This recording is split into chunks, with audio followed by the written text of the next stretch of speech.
Hi friends, welcome back to smart saury YouTube channel. ఏంటి సడన్గా ట్రైన్లో ప్రత్యక్షమయ్యామనుకుంటున్నారా? సో ఏమీ లేదండి, కార్తీక మాసం కదా, మేము సామర్లకోటలోని భీమేశ్వర స్వామి ఆలయానికి అయితే వెళ్తున్నాము. ట్రైన్లో వెళ్ళినా బస్సులో వెళ్ళినా సరే, అంటే సామర్లకోటలో railway station and bus station కూడా పక్క పక్కనే ఉంటాయి. సో చాలా మందికి తెలియక గుడికి వెళ్ళడానికి ఆటో అయితే ఎక్కుతారు. సో నడిచి ఒప్పుకున్న వాళ్ళకైతే అది చాలా దగ్గర. ఏంటంటే మనకు ఒక ట్రిక్ అయితే తెలియాలి. సో ఫస్ట్ ఏంటంటే స్టార్టింగ్ ఎదురుకు రావాలి. వచ్చిన తర్వాత చూసారా మీకు అక్కడ రోడ్డు కనిపిస్తుంది కదా, సో అక్కడ నుంచి ఏంటంటే అక్కడ ఒక చిన్న సబ్వే ఉంటుంది. ఆ సబ్వే అయితే చూసుకుంటే మనం కిందకి అయితే వెళ్ళొచ్చు. సో అలా సబ్వే గుండా వెళ్తే మాత్రం చాలా దగ్గర. తర్వాత ఇలా ఒక బ్రిడ్జ్ అయితే ఉంటుంది. ఆ బ్రిడ్జ్ నుంచి మనం డైరెక్ట్గా గుడికి అయితే వెళ్ళిపోవచ్చు. జస్ట్ 5 minutesలో అయితే నడిచి వెళ్ళిపోవచ్చు. సో స్టార్టింగ్ మనకి ఇలా ఒక టెంపుల్ కనిపిస్తుంది. దాని ముందు నుంచి నడుచుకొని వెళ్తే ఎదురు ఉంటుంది భీమేశ్వర స్వామి ఆలయం. సో చూసారు కదా, మేమైతే భీమేశ్వర స్వామి ఆలయానికి అయితే ఎంటర్ అయ్యాము. చాలా మంది వీడియోని చూస్తున్నారు కానీ లైక్ చేయడం మర్చిపోతున్నారు. సో ప్లీజ్ లైక్ అయితే చేయండి అండ్ కామెంట్ కూడా చేయడం మర్చిపోకండి. ఆంధ్రప్రదేశ్లోని మొత్తం 5 పంచారామాలు ఉన్నాయి. అందులో ఒకటి ఏంటంటే కుమార భీమారామం, అదే సామర్లకోటలో ఉంది. ఇప్పుడు మేము అక్కడికే వచ్చాము. సో మనలో చాలా మందికి తెలియదు పంచారామాల యొక్క పుట్టిక. సో ఆ పంచారామాలు అనేవి ఎలా పుట్టినాయి అంటే, పూర్వం సుబ్రహ్మణ్య స్వామి ఉన్నారు కదా, ఆయన తారకాసురుడు అనే ఒక రాక్షసుడిని సంహరిస్తారంట. సో అలా సంహరించినప్పుడు ఆ రాక్షసుడు గొంతులో ఒక శివలింగం ఉంటుంది. ఆ శివలింగం ఏమవుతుందంటే 5 ముక్కలు అవుతుందంట. సో 5 ముక్కలవే 5 ప్రదేశాల్లో పడుతుంది. సో ఆ 5 ప్రదేశాలు కూడా పంచారామాలుగా ఉద్భవించాయంట. అలా ఉద్భవించిన పంచారామాల్లో ఒకటి కుమార భీమేశ్వర ఆలయం. ఇక్కడ వెలిసిన స్వామి కుమారరామ భీమేశ్వర స్వామి.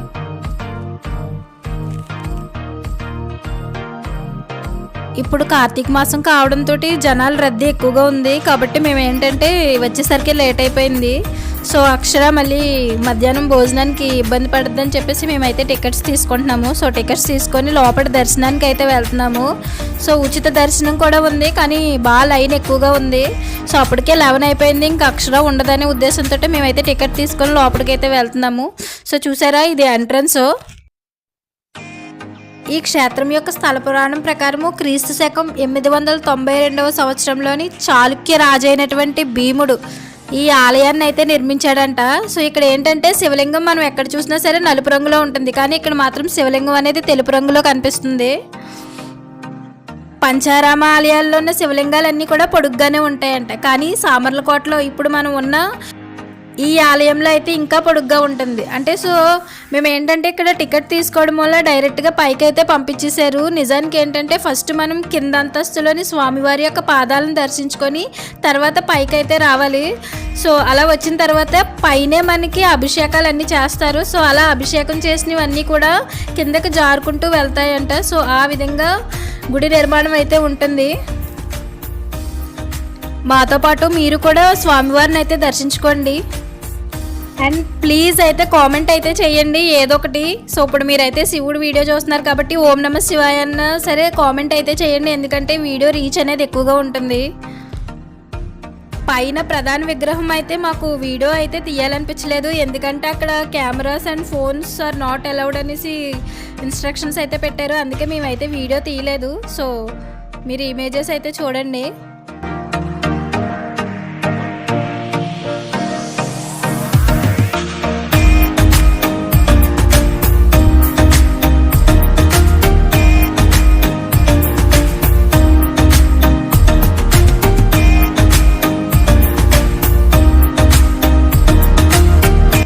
సో మా దర్శనం అయిపోయింది, అందుకే మేము మెట్లు గుండా కిందకైతే వచ్చేసాము.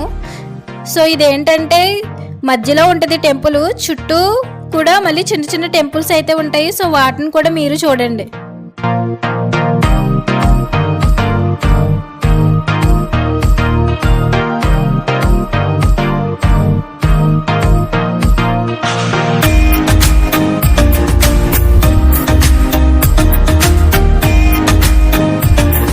కార్తీక మాసం కావడంతో ఇక్కడ భక్తుల రద్దీ అయితే ఎక్కువగా ఉంది. దాంతో మాకు పక్కన ఉన్నటువంటి చిన్న చిన్న గుళ్ళన్నీ కూడా వీడియోస్ తీసే అవకాశం అయితే రాలేదు. సో సాధ్యమైనంత వరకు అయితే ట్రై చేసాము.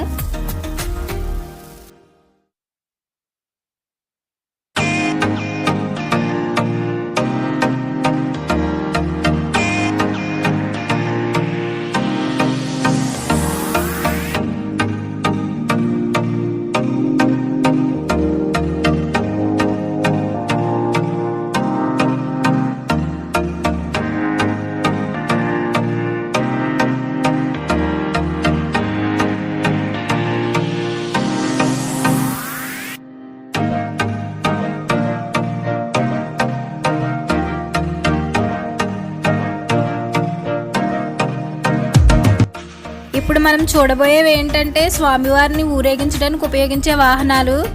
చూసారా, ఇది నంది వాహనము.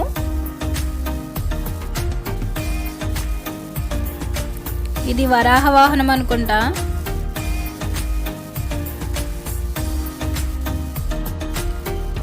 సింహవాహనము,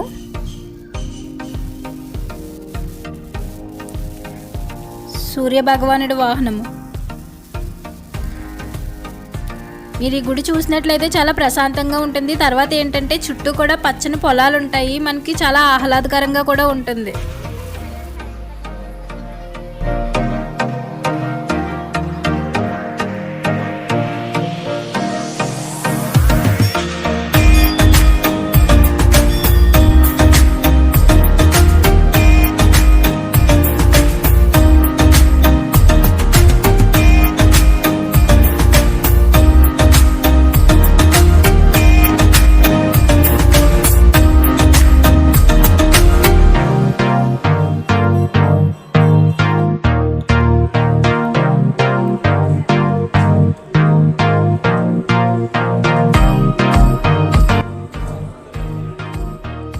మొత్తం మీరు చూసినట్లయితే మొత్తం రాతితో చెక్కబడిన గుడి ఇది. సో అప్పటి నుంచి ఇప్పటి వరకు కూడా సేమ్ అలాగే ఉంచారు. దీని మీద మనం ఒక పెయింట్ మార్క్ కూడా ఎక్కడ చూడము, మొత్తం రాతితోనే ఉంటుంది. ఇప్పుడు వెళ్తున్నాం మేము స్వామివారి పాదాల దగ్గరకు. మీరు కూడా చూడండి, స్వామివారిని దర్శించుకోండి.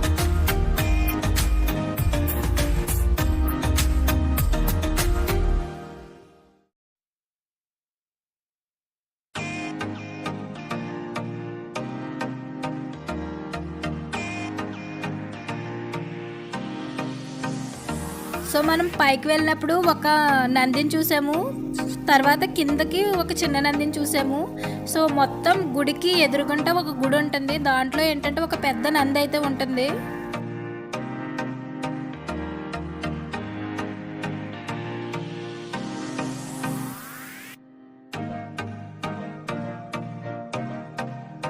మా దర్శనం అయితే అయిపోయింది, బయటకైతే వచ్చేసాము. తర్వాత ఏంటంటే ఈ టెంపుల్కి వెళ్ళే వాళ్ళు ఖచ్చితంగా 11 కల్లా దర్శనం పూర్తయ్యేలాగా ప్లాన్ చేసుకోవాలి. ఎందుకంటే 12 అయ్యేసరికి టెంపుల్ అనేది మూసేసి ఈవినింగ్ 4కి మళ్ళీ తెరుస్తారు. సో ఈ మధ్యలో ఎవరన్నా వెళ్తే బయట వెయిట్ చేయాలి, అప్పుడైతే గుడి అయితే ఓపెన్లో ఉండదు. ఇప్పుడు ఇంత సడన్గా గుడికి రావడానికి కారణం ఏంటంటే ఎప్పటి నుంచో నేనే మొక్కుకున్నాను. సో ఆ మొక్కు అయితే తీర్చుకోవడానికి అయితే రావడం జరిగింది. సో మా పెళ్లి విషయంలోని, తర్వాత మా అక్షర విషయంలోని మొక్కైతే మొక్కుకున్నాను, కానీ 3 years అయినా తీర్చలేదు. సో తీర్చుకుందామని వచ్చాను. ఏమీ లేదు, ఈ కోనేటిలో నుంచి 108 బిందెలు నీళ్లు తీసుకొని వెళ్ళి ఎదురు ఒక చిన్న శివలింగం అయితే ఉంటుంది, ఆ శివలింగం మీద పోయాలి. సో నా పని అయితే నేను స్టార్ట్ చేశాను, మీరు కూడా మమ్మల్ని ఫాలో అవ్వండి.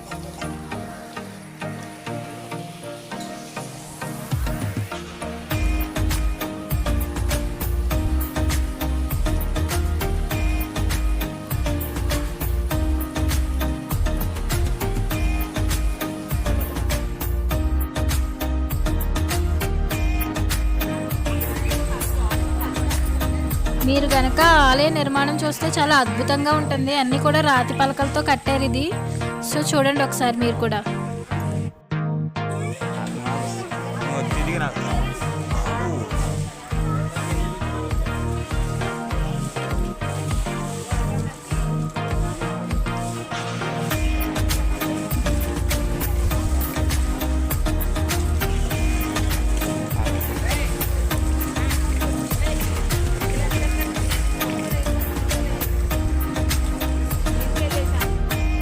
ఈ క్షేత్రం యొక్క ప్రసాదం ఏంటంటే రవ్వ లడ్డు మరియు పులిహార.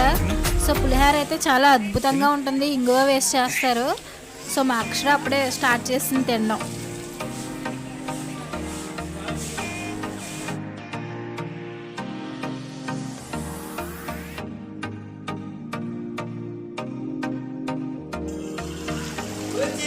ఇది 108వ బింది, మేము ముగ్గురం కలిపి వేస్తున్నాము.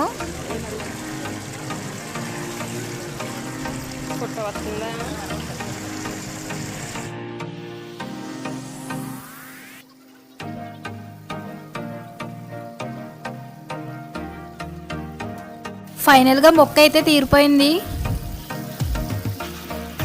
108 బిందెలు నీళ్లు పోయడానికి దాదాపు 3 గంటల సమయం అయితే పడుతుంది.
వీడియోని మీరు ఎంతసేపు చూసారంటే మీకు నచ్చిందని అనుకుంటున్నాము. ప్లీజ్ లైక్ అయితే చేయండి అండ్ కామెంట్ కూడా. అభిషేకం అయిపోయింది కదా, సో నెక్స్ట్ ఇప్పుడు టైము 1:40 అయింది. మేమైతే భోజనానికి వెళ్తున్నాము. ఇక్కడ 365 డేస్ అన్నదానం అనేది జరుగుతుంది. ఇప్పుడు కార్తీక మాసం మూలన అలాగే బఫే మీల్స్ అయితే పెడుతున్నారు. నార్మల్ డేస్లో అయితే మనకి విస్తరాకులో వేసి పెడతారు, లోపల చైర్స్ టేబుల్స్ వేసి. ఫుడ్ అయితే అద్భుతంగా ఉంటుంది. ఇక్కడ పులిహోర అండ్ సాంబారు రెండు కూడా ఇంగువ వేసి చేస్తారు, సూపర్ ఉంటుంది. బిఫోర్ మ్యారేజ్ నేను ఈ టెంపుల్కి ఒక 50 or 60 టైమ్స్ అయినా వచ్చి ఉంటాను. ఎందుకంటే మన ఎడ్యుకేషన్ అంతా పెద్దాపురం కాకినాడ మూలనే. సో నా ఫేవరెట్ టెంపుల్ అండ్ నా ఫేవరెట్ ఫుడ్ ఏంటంటే ఇక్కడే చెప్తాను నేను. నాకు అంత ఇష్టం ఇక్కడ ఫుడ్ అంటేనే. నేను హాస్టల్ నుంచి ఇంటికి వెళ్ళేటప్పుడు మార్నింగ్నే బయలుదేరి ఇక్కడ దర్శనం చేసుకొని ఫుడ్ తిని ప్లాన్ చేసుకొని మరి ఇంటికి వెళ్ళేదాన్ని. So one of the best place in my life Samarlakota. నేను ఒక్కదాన్ని వెళ్ళి పొద్దున్న నుంచి సాయంత్రం వరకు ఈ టెంపుల్లో ఉన్న రోజులు కూడా ఉన్నాయి. సో నాకు చాలా ఇష్టమైన ప్లేస్ ఇది. అదేవిధంగా మీకు ఇష్టమైన ప్లేస్ని కూడా కామెంట్ చేయండి. సో దర్శనం అయిపోయింది, బయటకు వచ్చేసాము. ఇక్కడ బయట అక్షర ఆడుకోవడానికి బొమ్మలు చూస్తున్నాము. నెక్స్ట్ రైల్వే స్టేషన్కి వెళ్ళడమే, ఎందుకంటే ట్రైన్కి టైం అయిపోయింది. సో ఫైనల్గా మీ సపోర్ట్ మాకు ఎప్పుడూ ఉంటుందని కోరుకుంటున్నాము. సో మా వీడియోస్ మీకు నచ్చినట్లయితే ప్లీజ్ షేర్ చేయండి, లైక్ చేయండి అండ్ సబ్స్క్రైబ్ మాత్రం చేయడం మర్చిపోకండి. Thank you.